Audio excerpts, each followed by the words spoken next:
Is damning. We are breaking in to take you to Perth, where Finance Minister Matthias Cormann is speaking. Time recently in mainland China by a further week.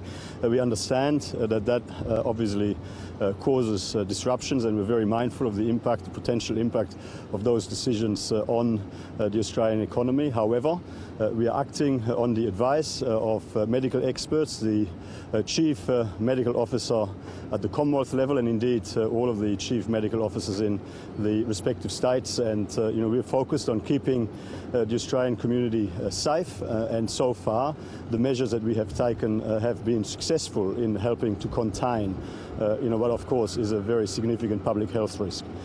In relation to the sports grants program and the Auditor General's report, let me stress again very, very emphatically, as is reported on page 9 of the Auditor General's report himself, no project which was funded was assessed as ineligible at the time the assessment was made.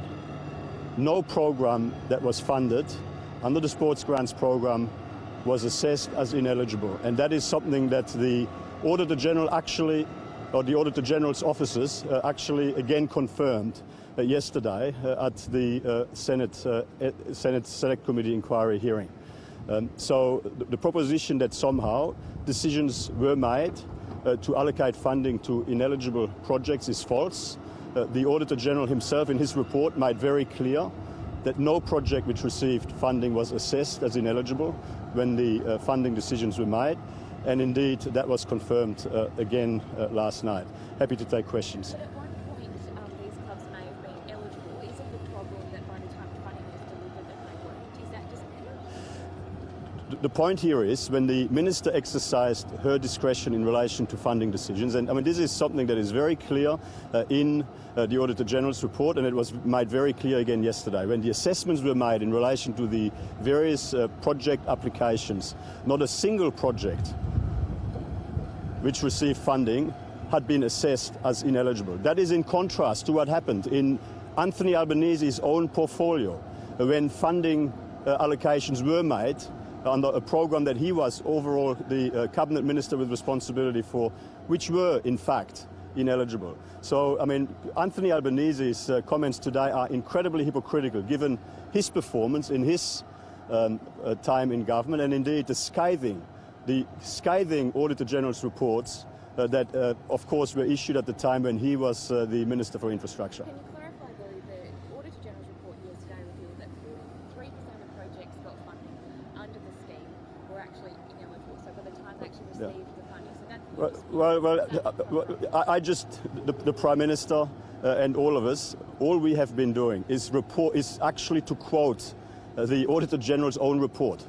And the Auditor General's own report, page 9, I invite everyone to look at it closely. Page 9 of the Auditor General's report makes very clear that no project which received funding had been assessed as ineligible. And indeed, I mean, Senator Canavan asked the question yesterday of Mr. Boyd, representing the Auditor General's office, whether any of the projects which received funding had been assessed by Sports Australia as ineligible, and the answer was no, an emphatic no. But is the issue that by the time they received funding, there was a difference there, and should that funding had been stopped? The question here is, did Senator Mackenzie, as the Minister for Sports at the time, exercise her ministerial discretion and her judgment when she was making decisions on funding applications for various projects appropriately, and very clearly every project which received funding was eligible. No project which received funding had been assessed as ineligible at that time. But by the time they received the funding, there's a discrepancy there. So should someone have stopped that, and whose job should have that been? Well, I make it very clear again. No project which received funding under this sports grants program was assessed as ineligible at the time the funding decision to allocate funding was made. That is an extremely important point. Has there been have voters been misled here, though, because there is a discrepancy? Well, no, the Auditor General's report is extremely clear. The Auditor General's report on page 9 in black and white makes very clear that no project which received funding under this program had been assessed as ineligible. None. And when asked the question yesterday, and I invite you to review the Hansard transcript of the Senate Select Committee hearing last night, when Senator Canavan asked the question of the Auditor General's office, Mr. Boyd responded. The question was, did any of the projects which received funding, were any of the projects which received funding assessed as ineligible by Sports Australia? The emphatic answer was no, and that is of course why we have maintained and continue to maintain that all of the projects which received funding as a result of decisions made by the minister at the time were eligible at the time those decisions were made. Do you think that the voters are actually going to accept this explanation and the organisations? This is a successful program, a very successful, popular program which has made a significant difference in many communities around Australia. Of course, there was more demand than available resources, and that is why prioritisation decisions had to be made. But let's be very clear. I mean, the recommendations that came up from Sports Australia to the Minister would have disadvantaged Labor electorates to an inappropriate degree. Only 26% of Labor electorates would have received fundings under the recommendations made by Sports Australia. As a result of the decisions made by Minister McKenzie, the proportion of Labor electorates receiving funding and projects in Labor electorates receiving funding increased to 35%. So that is as a result of the discretion of the Minister overriding what she felt was an inappropriate bias in the recommendations that came forward. As a result of that, there was a fairer distribution of the available funding. Do you think, though, that this report is certainly going to raise more questions?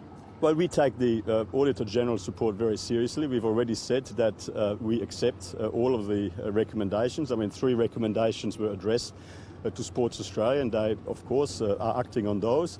And one recommendation, relates to the application of the Commonwealth grants rules and guidelines to corporate entities, Commonwealth corporate entities, and we've said that we would implement that recommendation as well, and we're currently in the process of making that happen. With the report in regards to... Sorry, I think so, yeah. Can you explain why projects that are rated 50 out of 100 are eligible for serving when eligible projects rated 98 out of 100 get rejected? When decisions are made nationally to allocate limited resources to a large number of potential projects, there are a whole range of issues that you need to consider, including, of course, a fair geographic spread and a whole range of other considerations. I mean, in the end, you receive advice, but governments and ministers are elected to make decisions, and we are accountable for those decisions. And indeed, we were accountable for those decisions at the last election, and the Australian people re-elected us to be the government of Australia. So why won't you release the report by the head of the Prime Minister and Cabinet into this program? Very simply,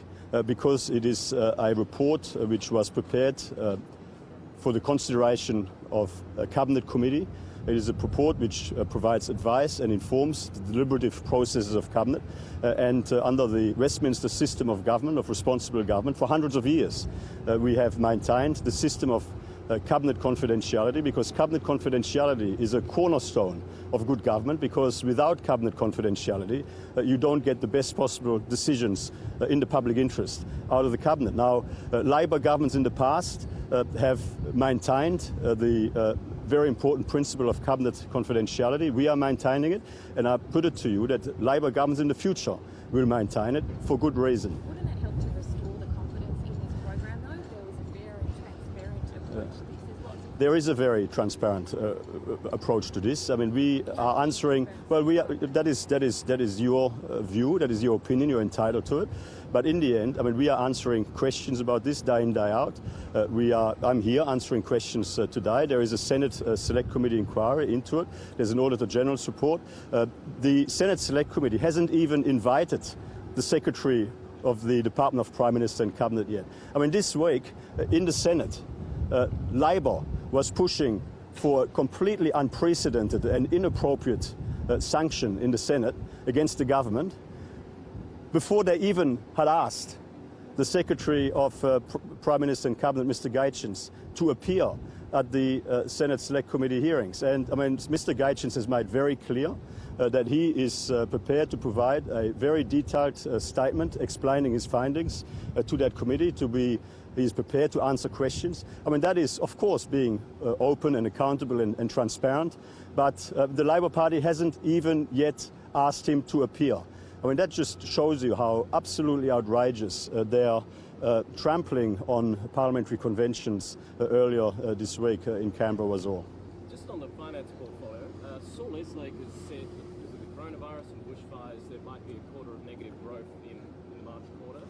Do you see that as a risk? Do you see a recession as a possible risk? Well, look, obviously the coronavirus will have an impact on the economy. It's too early to quantify that impact. Let me just say that the Australian economy continues to be very resilient. And I mean, like, don't take my word for it. I mean, the RBA governor, as recently as last week, made very clear that the economic fundamentals in Australia are strong and that he is quietly optimistic about the future. Now, I mean, Australia is now into its 29th year of continuous growth.